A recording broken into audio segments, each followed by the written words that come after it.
வணக்கங்க. நம்ம இன்னைக்கு அறுசுவை அடிசில்ல வாழைப்பூ வச்சு ஆரோக்கியமான சுவையான குழம்பு எப்படி செய்யறதுன்றது தான் பார்க்க போகிறோங்க.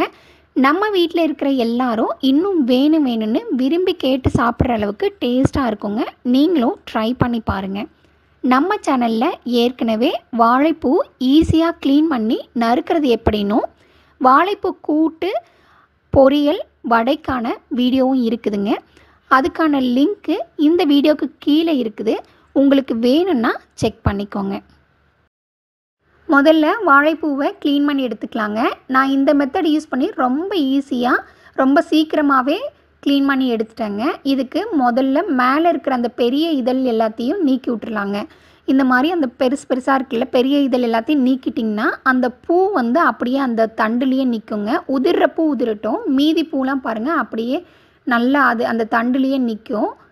இப்போது நீங்கள் இதை அப்படியே நான் தட்டி விட்டிங்கனாலும் அந்த நரம்பு தனியாக வந்துடும், எடுத்துடலாம். நான் அப்படி செய்யாமல் எல்லா பூவையும் முதல்ல பிரித்து வெளியில் எடுத்துக்கிறேங்க. இந்த தண்டை தனியாக வச்சிடலாம்.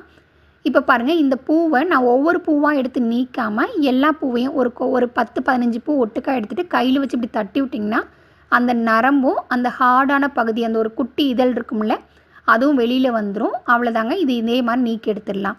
நீங்கள் ஏற்கனவே வாழைப்பூ செஞ்சு பழக்கம் இருக்கவங்கன்னா இந்த மாதிரி மெத்தடில் உங்களுக்கு ஈஸியாக நீக்கி எடுத்துடலாங்க.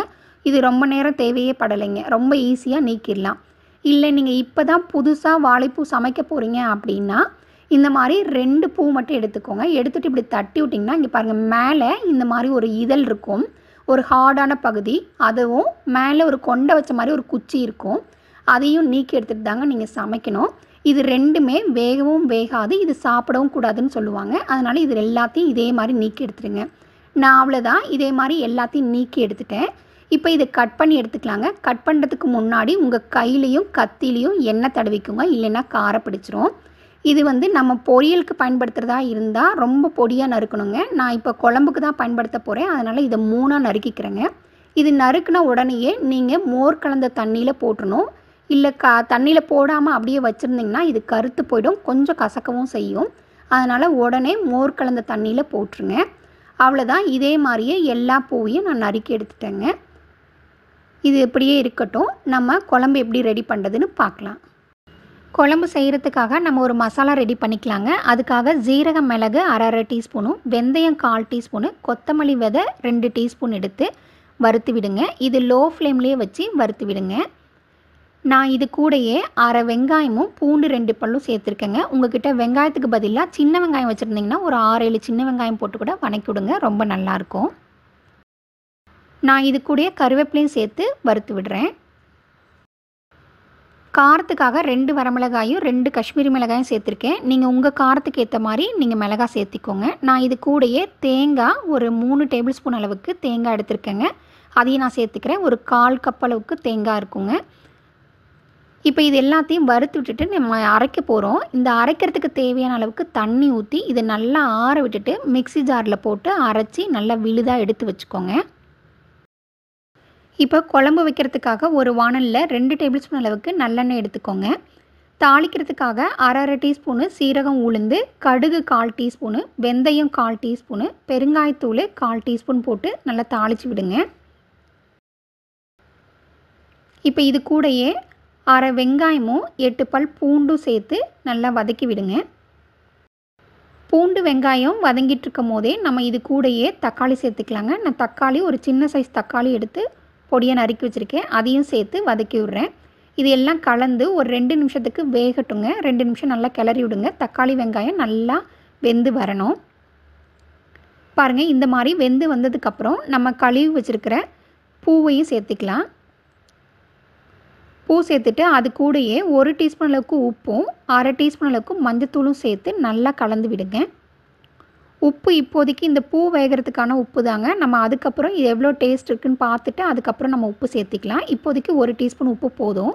இப்போ நல்லா கலந்து விட்டுட்டு இது மூடி போட்டு ஒரு 10 நிமிஷத்துக்கு வேக விடுங்க. வாழைப்பூ நல்லா வெந்திருக்கணும், அந்தளவுக்கு வேகணுங்க. இப்போ பாருங்கள், 10 நிமிஷம் ஆயிடுச்சு. 10 நிமிஷத்துக்கு அப்புறம் நல்லா வெந்திருக்கு. இதை ஒரு தடவை நல்லா கிளறி விட்டுட்டு நம்ம ஏற்கனவே வறுத்து அரைச்சி வச்சுருக்கோம்ல, அந்த விழுதையும் இதோடு சேர்த்துக்கலாங்க. இது கூடயே ஒரு 1/2 கப் அளவுக்கு தண்ணியும் சேர்த்து மிக்ஸி ஜாரை கழுவி அந்த தண்ணியும் இதோடய சேர்த்துக்கோங்க. சேர்த்து விட்டுட்டு நல்லா கலந்து விட்டுட்டு இது ஒரு கொதி வர அளவுக்கு வெயிட் பண்ணுங்கள். லைட்டாக கொதித்து வந்துடும். நம்ம ஏற்கனவே வறுத்து தான் போட்டுக்கோன்றதுனால ரொம்ப நேரம் இதுக்கு கொதிக்க ஆகாது. அந்த தண்ணி மட்டும் சூடாகி லைட்டாக கொதி வரணுங்க. பாருங்கள், இந்த மாதிரி கொதி வந்ததுக்கப்புறம் நான் கொஞ்சம் புளி கரைச்சி வச்சுருக்கேன். ஒரு நெல்லிக்காய் சைஸ் அளவுக்கு புளி எடுத்து கரைச்சி வச்சுருக்கேன். அந்த புளி தண்ணியும் சேர்த்து நல்லா கலந்து விடுங்க. இந்த சமயத்தில் நீங்கள் உப்பு டேஸ்ட் பண்ணி பார்த்துக்கோங்க. எனக்கு உப்பு கொஞ்சம் பத்தாமல் இருக்குது, அதனால் ஒரு அரை டீஸ்பூன் அளவுக்கு உப்பு சேர்த்துக்கிறேங்க. சேர்த்து விட்டுட்டு நல்லா கலந்து விட்டுறலாம். கலந்து விட்டுட்டு நல்லா ஒரு தடவை கொதி வருங்க. அந்த சமயத்தில் கருவேப்பிலையை சேர்த்துங்க. எப்போ புளிக்குழம்புக்கு லாஸ்ட்டாக கருவேப்பிலை சேர்த்துனிங்கன்னா ரொம்ப டேஸ்டியாக இருக்குங்க. அவ்வளோதான், ஒரு கிளறி விட்டுட்டு இறக்குனிங்கன்னா நம்மளோட வாழைப்பூ குழம்பு ரெடி ஆகிடுச்சு. நீங்களும் உங்கள் வீட்டில் இதை ட்ரை பண்ணி பாருங்கள். நீங்கள் கொஞ்சமாக சோறு சாப்பிட்றவங்க கூட இன்னொரு கரண்டி சோறு போட்டு வாங்கி இதை சாப்பிடுவாங்க. அந்தளவுக்கு டேஸ்ட்டாக இருக்குங்க. நீங்களும் உங்கள் வீட்டில் ட்ரை பண்ணி பாருங்கள். இந்த குழம்பு கூட கொஞ்சம் அப்பளம் வச்சு சாப்பிட்டிங்கன்னா ரொம்ப சூப்பராக இருக்கும். இந்த வீடியோ உங்களுக்கு பிடிச்சிருக்குன்னு நினைக்கிறேன். பிடிச்சிருந்தா லைக் பண்ணுங்கள், ஷேர் பண்ணுங்கள். இதுவரை நம்மளோட சேனலை சப்ஸ்கிரைப் பண்ணாமல் இருந்தீங்கன்னா சப்ஸ்கிரைப் பண்ணிக்கோங்க. உங்கள் ஃப்ரெண்ட்ஸ் கூடயும் நம்மளோட சேனல் பற்றின விவரங்களை பகிர்ந்துக்கோங்க. தேங்க்யூ.